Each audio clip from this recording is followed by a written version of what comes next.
نحمدہ ونصلی علی رسولہ الکریم اما بعد اعوذ باللہ من الشیطان الرجیم بسم اللہ الرحمن الرحیم ان الشرک لظلم عظیم صدق اللہ العظیم رب اشرح لی صدری ویسر لی امری واحلل عقدۃ من لسانی یفقهوا قولی آمین یا رب العالمین۔ عزیز ساتھیو السلام علیکم ورحمۃ اللہ وبرکاتہ۔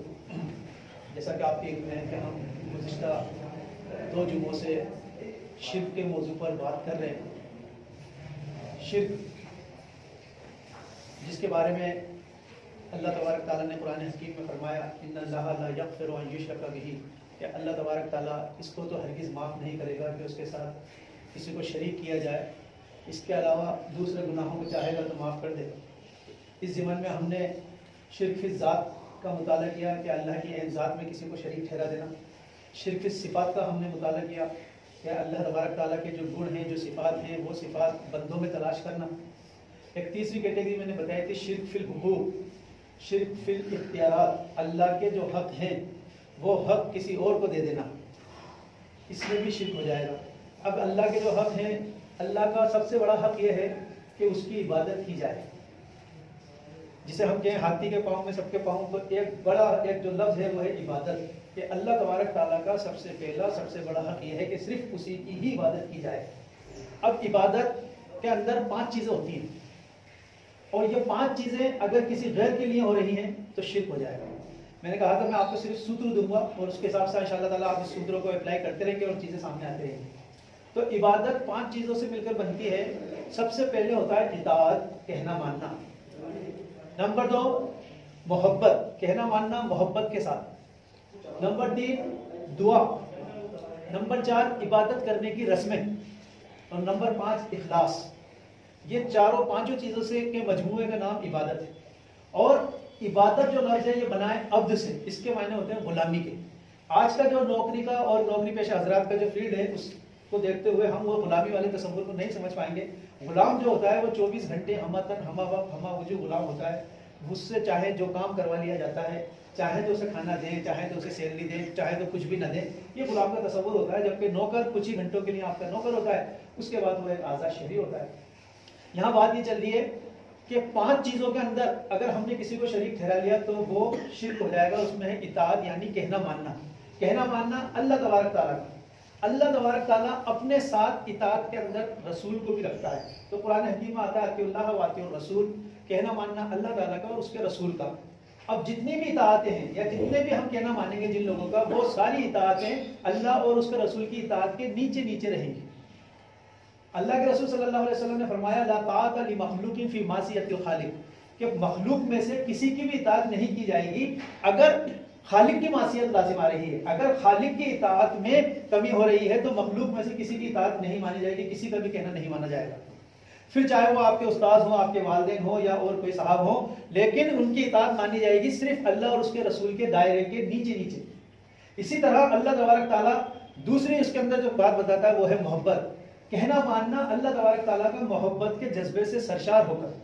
ویسے تو کہنا آدمی ہر کسی کا ایک خوف کی وجہ سے مانتا ہے، کبھی ڈر کی وجہ سے مانتا ہے۔ آپ کی گاڑی لا محالہ ریڈ لائٹ پہ جا کے اپنے آپ رک جاتی ہے، یہ خوف ہے، آپ کی محبت سے تو نہیں ہوتا۔ لیکن اللہ تبارک تعالیٰ کا اگر کہنا ماننا ہے تو محبت کے جذبے سے سرشار ہو کر ماننا ہے۔ یہاں بھی اللہ تبارک تعالیٰ اپنے ساتھ اپنے رسول کو رکھتا ہے۔ اس میں ایک نکتہ سمجھ لیجئے، اطاعت پلس محبت رسول اللہ کے لیے ہوگی تو وہ بنے گا اتباع، اور اطاعت پلس محبت اللہ کے لیے ہوگی تو وہ بنے گا عبادت۔ تیسری چیز اس کے اندر یہ ہے، دیکھیے محبت کے اندر بھی اللہ تبارک تعالیٰ نے ایک ترازو قائم کر دی، اور وہ ترازو قائم کی سورہ توبہ کی آیت نمبر 24 کے اندر۔ اللہ تعالیٰ نے فرمایا قل ان کان آباؤکم وابناؤکم وإخوانکم وازواجکم وعشیرتکم واموال اقترفتموها وتجارۃ تخشون کسادها ومساکن ترضونها احب الیکم من اللہ ورسولہ وجہاد فی سبیلہ فتربصوا حتی یأتی اللہ بامرہ واللہ لا یہدی القوم الفاسقین۔ اے نبی صلی اللہ علیہ وسلم ان سے کہہ دیجئے اگر تمہارے باپ، تمہارے بھائی، تمہارے بیٹے، تمہاری بیویاں، تمہارے رشتہ دار، اور وہ مکان جس سے تم راضی ہوتے ہو، اور وہ کاروبار جو تم نے بڑی محنت سے کمایا ہے، اگر یہ 8 چیزوں کی محبت بڑھ گئی، اللہ کی محبت، رسول کی محبت اور اس کی دین کی جد و جہد کی محبت سے، فتربصوا ٹھہرے رہو حتیٰ کہ اللہ تبارک تعالیٰ اپنا حکم بھیج دے، اور اللہ تعالیٰ ایسے ناہنجاروں کو زبردستی ہدایت نہیں دیتا ہے۔ تو محبت کے محبت کے اندر بھی گویا کہ دل کے سنگھاسن پر کسی اور کی محبت اللہ اور اس کے رسول کے ساتھ بھی آ کر بیٹھ گئی تو شرک ہو جائے گا. ساتھ، اوپر نہیں کہہ رہا، ساتھ بھی آ کر بیٹھ گئے تو شرک. نیچے نیچے رہنا ہے، چاہے وہ بیوی کی محبت ہو، کاروبار کی محبت ہو، بچوں کی محبت ہو، یہ ساری محبتیں جو ہیں اللہ اور اس کے رسول کی محبت سے نیچے رہیں گی. اگر ساتھ بھی آ گئی، اوپر کا تو تصور ہی الگ ہے، تو شرک ہو جائے گا، سارے اعمال جو ہے زیرو ہو جائیں گے. مزید تیسری چیز ہے وہ ہے دعا. ہم میں سے کچھ لوگ ہیں جو صاحب قبر سے دعا مانگتے ہیں، کہیں کسی اور سے دعا مانگتے ہیں. تو دعا، اللہ کے رسول صلی اللہ علیہ وسلم الدعاء هو العبادۃ، دعا ہی عبادت ہے. سورہ فاتحہ کیا ہے؟ پوری دعا ہے. اور دعا الدعاء عبادت، اور اللہ کے رسول صلی اللہ علیہ وسلم فرماتے ہیں دعا عبادت کا جوہر ہے، اس کا مظہر ہے. تو دعا صرف اللہ تبارک تعالیٰ سے مانگنی چاہیے. اللہ تعالیٰ کہتا ہے کہ میرے ساتھ کسی کو بھی دعا کے اندر شریک نہیں کیا جائے. اللہ، یہاں تک کہ اللہ تبارک تعالیٰ نے اس دعا کے معاملے میں اپنے رسول کو بھی ساتھ نہیں رکھا ہے. صرف مجھ سے مانگو، میں تمہیں دوں گا. بلکہ اللہ کے رسول صلی اللہ علیہ وسلم سے کہا گیا کہ نبی صلی اللہ علیہ وسلم یہ تم سے سوال کر رہے ہیں میرے بارے میں کہ میں کہاں ہوں، تو ان سے کہہ دیجیے کہ میں تمہارے قریب ہی ہوں، اور قریب ہی نہیں ہوں بلکہ ہر پکارنے والے کی پکار کو سنتا بھی ہوں اور اس کا جواب بھی دیتا ہوں. تو اللہ تعالیٰ کہتا ہے کہ میں کافی ہوں، اس کے دعا کے اندر کسی کو شریک نہیں کیا جائے. اور اس میں چوتھی چیز جو ہے وہ ہے عبادت کرنے کی رسمیں. عبادت کرنے کی رسمیں کیا ہے؟ سیدھا کھڑا ہونا قیام میں، یا پھر تھوڑا جھکنا، یا سجدہ کرنا. عبادت کرنے کی رسم میں سب سے بڑی جو رسم ہے وہ ہے سجدہ کرنا. اب یہ سجدہ اللہ تبارک تعالیٰ کہتا ہے صرف میرے آگے کیا جائے. یہ جو آپ کے جسم پہ سب سے ٹاپ پہ جو آپ کا سر رکھا گیا ہے وہ کبھی کسی کی گودی میں نہیں، بلکہ کسی ایسے مقام پہ نہیں، بلکہ صرف اللہ تبارک تعالیٰ کے آگے جھکنا چاہیے. اللہ تعالیٰ نے، اللہ کے رسول صلی اللہ علیہ وسلم فرماتے ہیں کہ اگر سجدہ اللہ کے علاوہ کسی اور کو ہوتا تو وہ بیویوں سے کہتے کہ وہ اپنے شوہروں کو سجدہ کرے، لیکن ہے ہی سجدہ صرف اللہ تبارک تعالیٰ کو. اگر کسی اور کے ساتھ ہم یہ جو عمل کرتے ہیں، یعنی کہ اگر جھکنا، ضرورت سے زیادہ بھی جھکنا، جو کبھی کسی زمانے میں راجا مہاراجاؤں کے آگے آدمی رکوع میں چلا جایا کرتا تھا اور ایسے جھکے ہوئے، یہ بھی بالکل منع ہے. ادب سے بھی ایک حد سے زیادہ جھکنا اس کے اندر بھی منع ہے. اپنے ایک مزاج ہے، آپ اس طرح سے رہیں. تو چار چیزیں ہو گئی. شرکی ہم بات کریں، پہلی چیز اطاعت، کہنا ماننا. یہاں پر اللہ تبارک تعالیٰ اپنے ساتھ اپنے رسول کو بھی رکھتا ہے. دوسری چیز محبت اللہ اور اس کے رسول کے ساتھ کی جائے. اور تیسری دعا عبادت کا جوہر ہے، صرف اللہ تبارک تعالیٰ سے مانگا جائے. چوتھی جو چیز ہے وہ ہے عبادت کرنے کی رسمیں، جس میں سیدھا کھڑا ہونا، رکوع میں جانا اور سجدہ کرنا. پانچویں چیز ہے عمل میں اخلاص. عمل میں اخلاص ہونا ضروری ہے. جو کام بھی ہم کر رہے ہیں اللہ کو راضی کرنے کے لیے، اس کا ریٹرن، اس کا بدلہ، اس کی جزا صرف اللہ تبارک تعالیٰ سے مطلوب ہو. اگر کسی اور سے اس کی جزا چاہی جا رہی ہے تو شرک. مثال کے طور پر میری نماز ہے اور میرا سجدہ ہوتا ہے 5 سیکنڈ کا، اور میں نے یہ محسوس کر لیا کہ امام صاحب مجھے دیکھ رہے ہیں، اب میں نے یہ سجدہ 10 سیکنڈ کا کر دیا. تو یہ 5 سیکنڈ تو اللہ کو راضی کرنے کے لیے تھے، یہ 5 سیکنڈ کسے راضی کرنے کے لیے تھے؟ امام صاحب کو. آپ کے سجدے کے 2 مسجود ہو گئے شرک. اللہ کے رسول صلی اللہ تعالی علیہ وسلم فرماتے ہیں کہ اس شخص کی جس نے دکھاوے کے لیے نماز پڑھی، من صلی یرائی فقد اشرک، جس نے دکھاوے کے لیے نماز پڑھی وہ شرک کر چکا. من صام یرائی فقد اشرک، جس نے دکھاوے کے لیے روزہ رکھا وہ شرک کر چکا.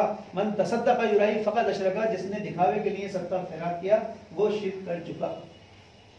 یہاں ایک چیز اور سمجھ لیجئے، وہ یہ کہ کہنا ماننے کے اندر خود آپ کا اپنا جو نفس ہے وہ آڑا آتا ہے.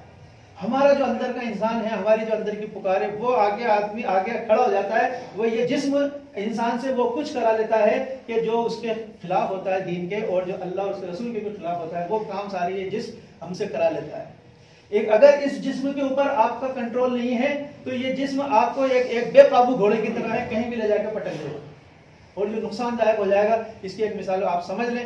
مثال کے طور پہ فجر کی اذان ہو گئی، آنکھ کھل گئی ہے، کان میں آواز بھی آ گئی ہے. اب تقاضا یہ کہہ رہا ہے کہ مسجد آؤ، اور جسم یہ کہہ رہا ہے کہ آرام کر لیتے. اب یہ جہاد ہے جو آپ کا اللہ اور اس کے تقاضے کے درمیان چل رہا ہے، آپ کے اور اس کے تقاضے کے درمیان چل رہا ہے. لہذا ایک شخص ہے، بندہ مومن ہے، رضائی کو لات ماری، کھڑا ہوا اور مسجد کی طرف چل دیا. اور ایک ہمارے جیسا مسلمان ہے، اس نے ادھر سے بھی رضائی دبائی، ادھر سے بھی دبائی اور سو گیا. پھر تو وہ آنکھ کھلتی ہے وہ 9 بجے 10 بجے. تو یہ کیا آپ نے کس کا کہنا مانا؟ تو قرآن حکیم کہتا ہے تم نے اس شخص کے حال پہ غور کیا جس نے اپنی خواہش نفس کو ہی اپنا الہ بنا رکھا ہے.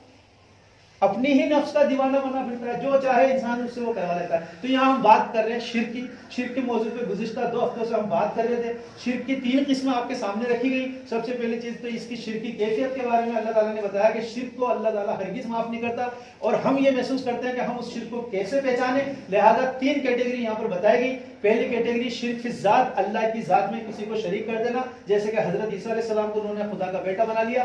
یا پھر شرک فی صفات، کہ جو صفتیں جو گن اللہ تبارک تعالیٰ کے اندر ہے وہ اللہ کے ولیوں میں ڈھونڈنا، اللہ کے انسانوں میں ڈھونڈنا، یا کسی انسان کو اٹھا کے اللہ کے ساتھ بٹھا دینا، یا اللہ کو اٹھا کے انسانوں کے ساتھ بٹھا دینا، یہ بھی بدترین شرک ہے، اور یہ ہمارے یہاں خاص کر خواتین میں پایا جاتا ہے، اسے عبادت ساری زیرو۔ اور تیسرا جو ہے شرک کی قسم وہ ہے شرک فی الحقوق، اختیارات، جو حق اللہ تبارک تعالیٰ کے ہیں وہ حق کسی اور کو دینا۔ اور 5 بڑے حق ہیں: کہنا ماننا، محبت کرنا، دعا مانگنا، عبادت کی رسمیں، سجدہ، رکوع وغیرہ، اور 5واں اخلاص۔ اگر ان 5 چیزوں کی توقعات کسی اور سے ہیں تو پھر یہ شرک ہو جائے گا۔